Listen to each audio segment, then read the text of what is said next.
À la fin du mois de juillet 1945, la marine impériale japonaise n'a plus les moyens de conduire des opérations militaires d'envergure et une invasion alliée du Japon est imminente.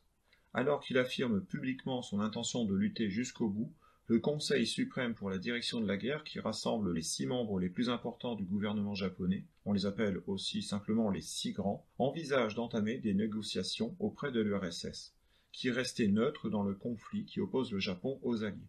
L'idée est de demander à l'URSS de servir d'intermédiaire pour obtenir la signature d'un accord de paix qui soit acceptable pour le Japon, qui ne soit en tout cas pas trop favorable aux États-Unis.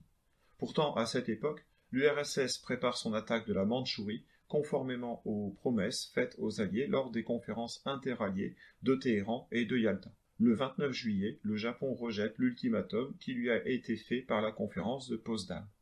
Le 6 août 1945, une première bombe atomique explose sur la ville d'Hiroshima, faisant environ 70 000 victimes.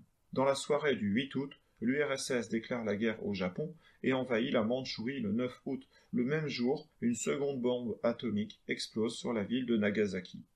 Cette succession d'événements traumatisants pousse l'empereur Hirohito à intervenir. Il impose au Conseil suprême pour la direction de la guerre d'accepter les conditions que les Alliés ont posées dans leur ultimatum de juillet, et de mettre fin à la guerre. Le 15 août, après plusieurs jours de négociations et l'échec d'un coup d'État au Japon, l'empereur enregistre une déclaration radiodiffusée dans tout l'Empire dans laquelle il annonce la reddition du Japon.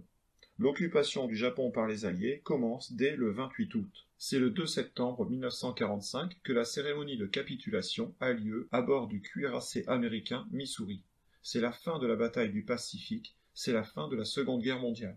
Après la reddition du Japon, 5,4 millions de soldats et 1,8 million de marins sont faits prisonniers.